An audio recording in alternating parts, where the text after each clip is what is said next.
Hey my friends, what's up? Welcome back to Carnivore Quest.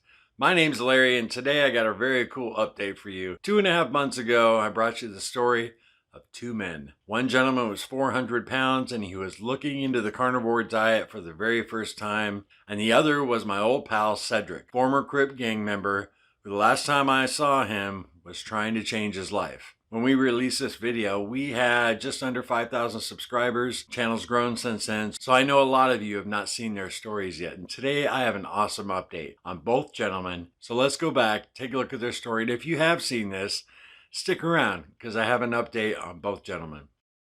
Health-wise for us. We made a video about a month ago, our favorite cold drinks in the summer. It was iced tea and cold brew coffee. And I probably got 20 or 30 messages since then. People just messaging me telling me you're not a real carnivore. I'm like, okay, you're not a real carnivore. I've heard that many times, that people take their time out of their day to tell me that. I'm not a real carnivore. I mean, for the last 100 days, I've had nothing but beef, butter, bacon, and eggs, and salt. That's it. But I'm not a real carnivore. But really, it didn't bother me. Then one day I got a message from one of our new members in our Facebook group, Carnivore Quest Community. He was very upset, very discouraged. He belonged to some other groups. And I guess in another group, these people were like attacking him because he even mentioned coffee or asked a question about it. And he was considering not doing the carnivore diet because of those people. This gentleman weighs almost 400 pounds. Almost 400 pounds, and he has a wife and 2 kids. We messaged back and forth and I convinced him to stick around. I asked him, have you ever noticed that you don't see any elderly people walking around at 400 pounds? I never have, because you're not going to last that long. Before the conversation ended, I told him the story I'm about to tell you about a guy named Cedric I met in rehab. I got sober 8 years ago, and the first rehab I went to was a 28-day program. It charged $29,000 to my insurance company, and I relapsed after 4 months of being home. Fast forward a year later, and I went to a Christian discipleship program for 7 months away from Cassie and little Larry. When I got there, they told me this was big boy rehab, and it was a lot different from that first place I went. It was totally free. The ministry does this for people to help drug addicts and alcoholics, and most of the men there were living under a bridge or just coming out of prison. So I was there about 3 weeks, and one morning after prayer, everybody goes to the cafeteria for breakfast. And mind you, all the food here is donated. That's why this program was free. Local businesses, you know, people just making monetary donations. Everything from your clothing to your toiletries to your food is all donated. That morning, walking into the cafeteria, there was a buzz going on. There's no coffee. We're out of coffee. And my heart sank. I was like, oh my gosh.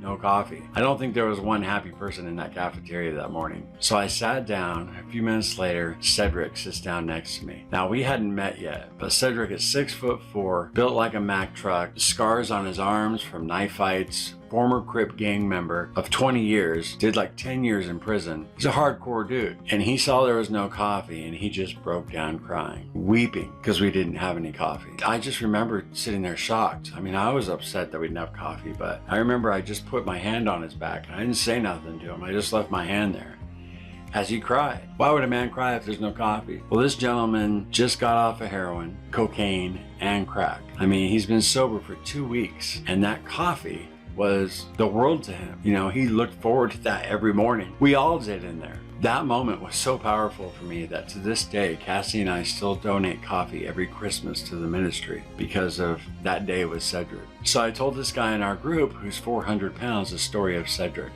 I asked him if he thought he was addicted to food, and he said absolutely. I was like, well, why don't you concentrate on that and not worry about the coffee right now? You know, if you want to give up the coffee later on, that's cool. But for now, just concentrate on your carnivore diet and getting that weight off, because that weight will kill you long before coffee will. He thanked me and he said he was going to stick around. And I was so pissed off. Somebody with their dogma BS almost turned this guy away from the carnivore diet, which could save his life. You know, 99.999% of the people in the carnivore community are wonderful. Wonderful people all trying to get healthy together. But there is a small sliver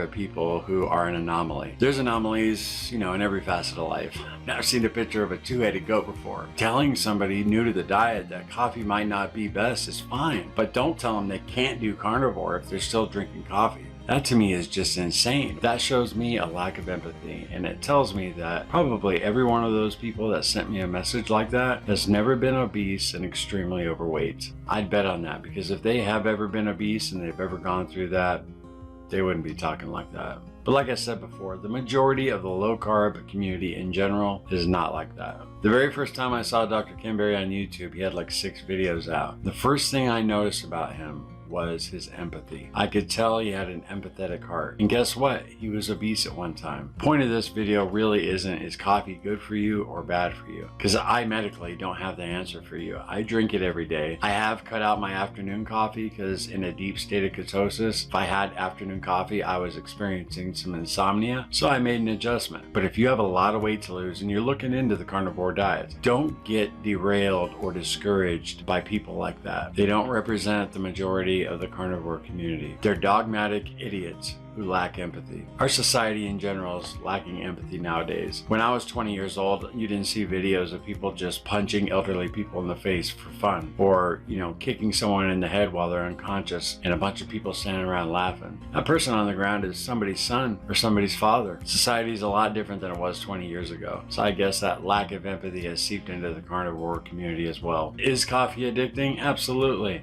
I've gone without coffee for 4 or 5 days before and I experienced withdrawal symptoms. So it's definitely addicting. I just believe that being 100 pounds overweight is much more unhealthy than having a cup of coffee. For those of you who, you know, give it up, man, that's awesome. Maybe I will one day. I've considered it once I get to my goal weight. It's just right now, I'm not worried about it at all. In my opinion, if you're starting this diet to lose an extreme amount of weight, coffee should be the last thing on your mind, you know, unless your doctor tells you otherwise.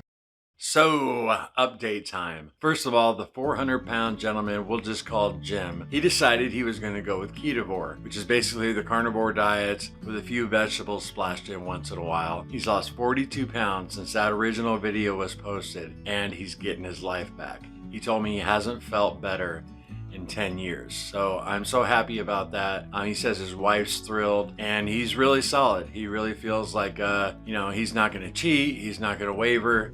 He's really comfortable with the diet. So I'm so happy for him. And I also asked him if he's drinking coffee still.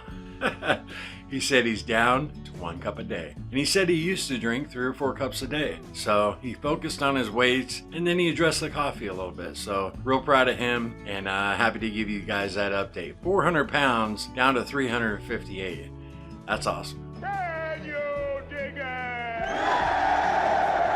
Now on to Cedric. In that original video, a lot of people asked what happened to Cedric. Well, I actually lost contact with him for a while, and Cedric is not a social media guy. He's not on social media at all. So the last couple months, I periodically reached out to other people who were in the program at that time. I was finally able to get his number last week, reached out to him, and we talked. I was so happy to hear that, like me, Cedric's been sober almost 8 years, completely turned his life around. He's worked for the same company going on 7 years, and his estranged daughter, who the last time I saw Cedric, he hadn't talked to in 8 years, their relationship is completely restored. He recently remarried 2 years ago, and he's got 2 grandchildren. So I'm just so happy to report that to you guys. This is probably one of my favorite videos I've done in a long time, because to report that kind of good news, Cedric found the Lord, completely changed his life, completely changed his heart. So that's the update I had for you guys. I really appreciate you stopping by today. Before you go, if you can do me a favor and hit that like button, be really cool.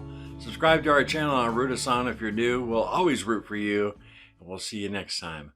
No sugar, no carbs, no cheating. Later.